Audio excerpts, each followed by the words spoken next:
Country, the podcast. Of course, it's based on a wonderful magazine brought to us by our good friend and publisher, Papa Country. It's called Hello Country Magazine. Hey, Papa, how's it going, buddy? Hey, Mike, it's going great. Thanks for having me.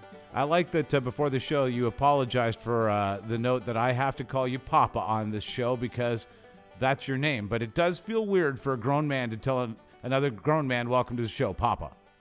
You'll get used to it. I definitely will. And the more that beard grows in and that hat fills in, the more it'll become easy to do. The show, by the way, all about country living. Some of us have escaped the city life for the country life, and Papa Country is a good example of that. We chronicle his whole existence as he's made this wonderful change, and we're actually benefiting from understanding what life is like if, for example, we wanted to do the same thing. What's going on in country living right now for you? What have you been up to? Oh, well, we've been extremely busy caring for our horses. We got another horse recently, and that brings the total up to 3 horses. We got a pony, then we brought on a couple of small horses that we are boarding on behalf of some friends of ours for a year. So my one full heaping wheelbarrow of horse poo has doubled, essentially. So You've I doubled suppose production. if I measure happiness in wheelbarrows full of horse poo, yeah, I'm a very happy man. I think you do, sadly enough. You know, when you get away from the city, the things that you take pride and joy in become the same thing. Pride of ownership is a big deal in the country. You have to maintain your place. And so every time you make a scoop, you know you've done some good work. I'm sure that you feel proud about that. I do like the notion also, and it's good news that your horse wrangling operation is growing. I guess any way you can get your horses, Papa Country. I got something here for you. Yeah. What about this? We'll get to the benefits of country living over a bunch of episodes, but I came up with what seems like a definitive top 5 list of proven benefits of country living. Oh, I love it. Let's hear it. Let's see if these are true, shall we? All right. First, number 5 on the list. We'll go backwards like Letterman. Exposure to nature, of course. That's wonderful. Oh, yeah. You know, and it's All usually I not see are trees. well, and it's usually not just one kind of nature. You've got pastures where you are. Of course, you have some forests. You have water that runs right through properties. Yeah, we do. Yeah, We've got fish in our pond. I caught 3 little trout last night. See a bunch of bunny rabbits. We see deer. Obviously, we have horses and dogs, but we saw some turkeys yesterday on the road driving around. It's unlike anything I had ever expected for my life growing up in the city. On that topic, Roger, don't approach a turkey. They seem like maybe you'd like to get a picture up close. They won't appreciate it, and you won't like the results. I promise you that.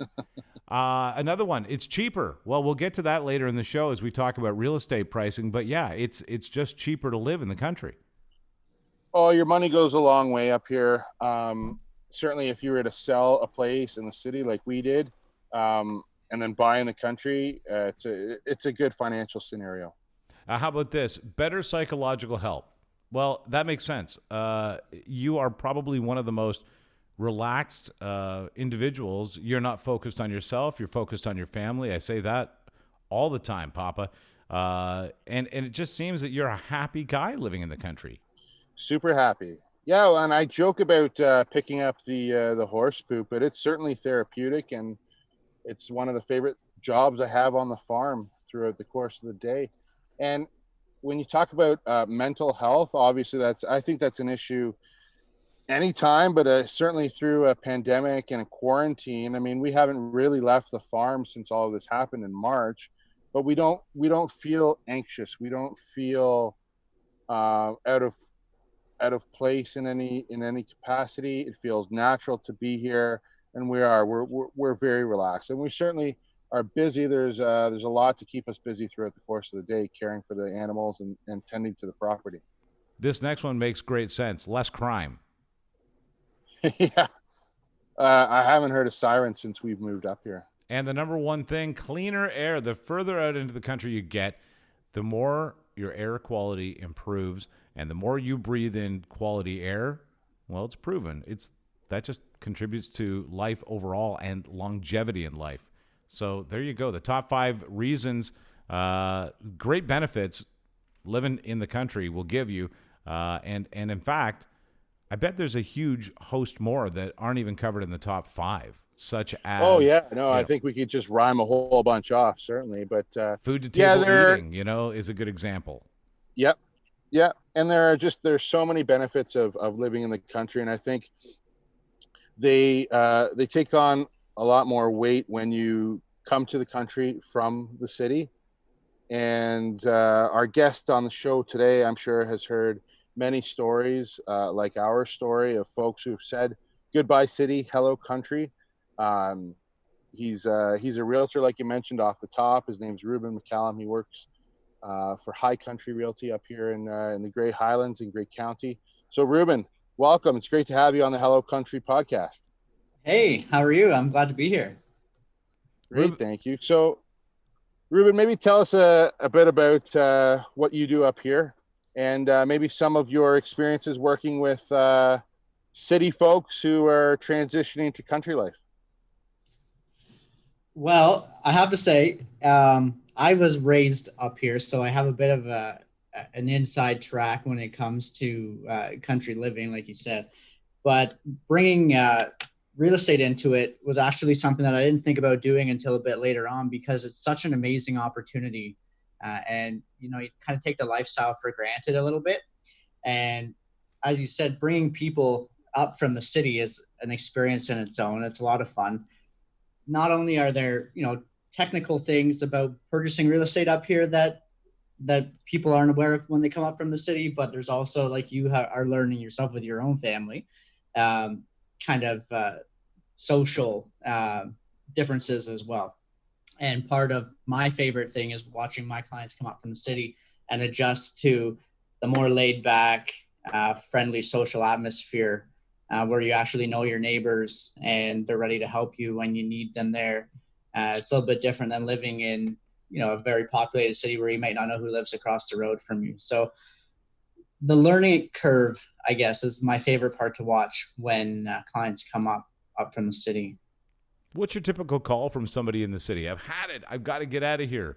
What does that come across like when they reach out to you? The typical call is very serious because they're all about business, which is great. I love that. But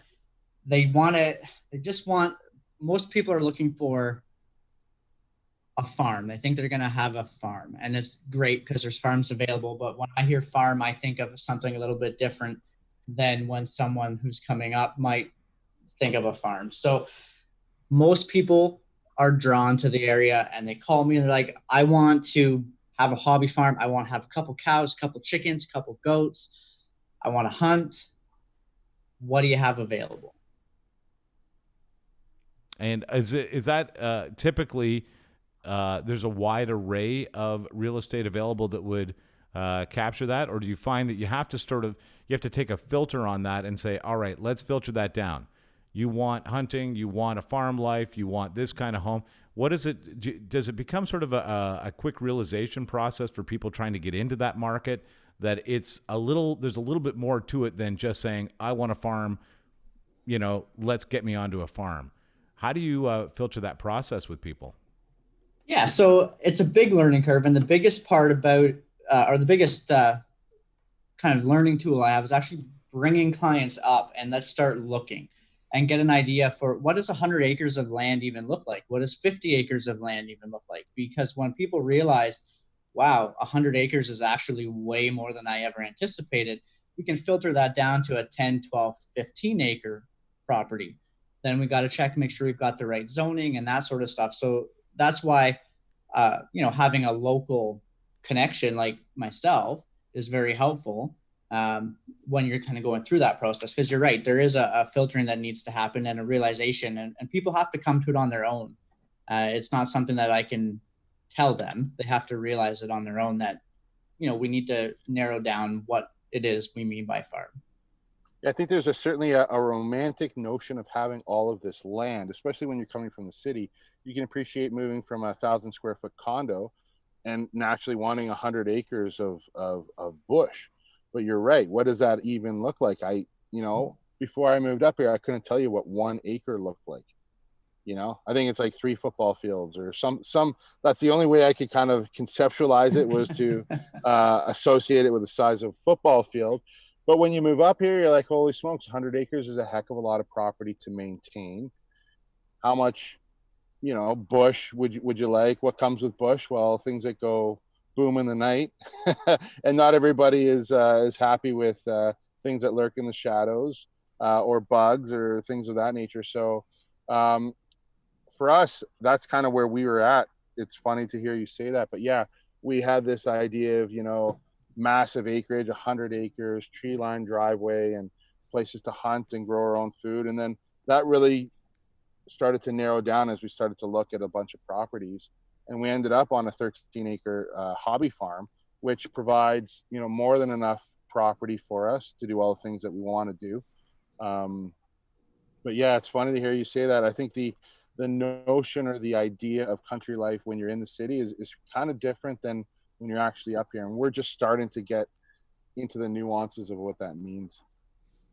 In a social distancing era, Reuben, are you finding there's a big demand suddenly for people trying to get out of populated areas into the Grey region, for example?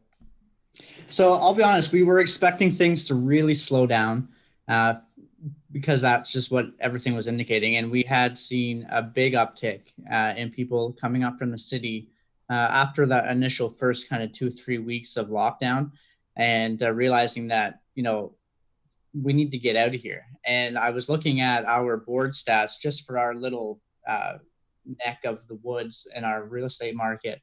And, there were 15 sales on that board that were posted, and 14 of them were all actually people coming up from the city with their city agents who had actually completed the sale, which is huge. And then when we got into the first long weekend, huge rush of people. So yeah, there is definitely an uptick in the number of people that are coming up from the city right now. I was one of those people. Last week we closed on a property in the country ourselves, and I'm delighted that we even found one, because the availability of properties where we were looking was scarce. And I think we got lucky, actually. So now let's talk about some available properties in the area. Let's talk turkey. Not the kind that, it doesn't matter. If we're in the country, we can talk turkey. Let's talk about, do you have a property maybe we could talk about specifically today, Reuben, that would be an example of something available on the market for people in the city? Yeah, I actually do. I mean, moving up from the city can be pretty intimidating. I think Pop Country knows that as well. And sometimes bringing family up with you is an awesome opportunity to grow your connection to the country. So I actually have a 200-acre property listed right now that has 2 homes on it, which is perfect for that kind of opportunity. You can live in one house, your brother and his family can live in the other house. They can help you do all of the farm work, because on 200 acres, there's going to be a good amount of work, but the property is beautiful. There's a 100-acre pond, drive shed. I mean, it's amazing. You can't really beat it. So let's talk about this property, the homes. What are they like? So they're very comfortable homes. They're not over the top fancy. They're very practical houses. They're currently used by a very loved family right now who loves property. But they have everything you need. So there's 4 bedrooms, 2 bathrooms, wood heat, which is really cool when you're coming up to the country, because you don't have to worry about trucking in the propane or trucking in the oil. This property actually lends itself really well to being off-grid if you decided to go that route. It is currently connected to hydro, but I mean, each house has its own septic system, its own well, and its own electrical connection. So even if one sibling or one purchaser wanted to take their house off-grid, the other house could stay on-grid. So it's just all kinds of different opportunities. And what's a drive shed? A drive shed? That's going on my list of questions from people who are coming up from the city. Yeah. So drive shed is just a storage building with a great big door on it that you can drive machinery into for storing it. Now that makes perfect sense to me. I feel like such a cityite. See what I did there? Papa Country, this property, have you had a chance to see it? Not in person, Mike. I've taken a look at some images and some satellite photos. It's beautiful. We featured it on hellocountry.ca, and it's something. Like, it really is a family retreat.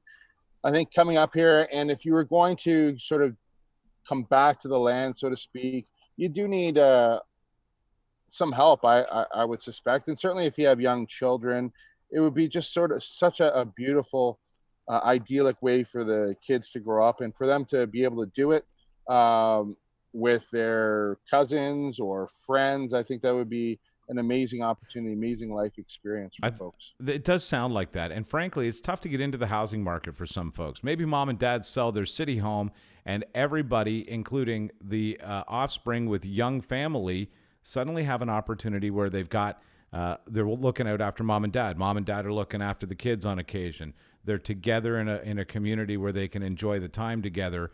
This to me feels like, okay, we're going to retire to the country, and my kids and their kids are coming too. And that is a wonderful way to live. Oh, it's such a nice premise, especially when we've been apart for so long. And I know that, parents have been missing their grandparents, and the kids have been missing their grandparents. And it would be a real nice scenario, I think, to bring families together who have been forced to be apart for so long. 200 acres, 100 acres of it is a beautiful pond. It's got storage and shed facilities, 2 homes on it. And it's located where? It's located just in West Grey. It's a 1 acre pond, but it's a beautiful. What did I say? 100 acre pond? You said 100 acres. That's a lake. Let's say that together again. No. That's a lake. Sorry, I meant to say a 1 acre pond. That's all good. Papa Country, I'm sorry. I've been into the moonshine. Oh, that's quite all right. You're drinking out of jars too now. Yeah, you know what? I just want to fit in around here. Okay, so forget that the lake, but you have a beautiful, manageable pond on 200 acres, 2 homes. I think I got that right. A drive shed. We now know what that is. What's the price tag on this?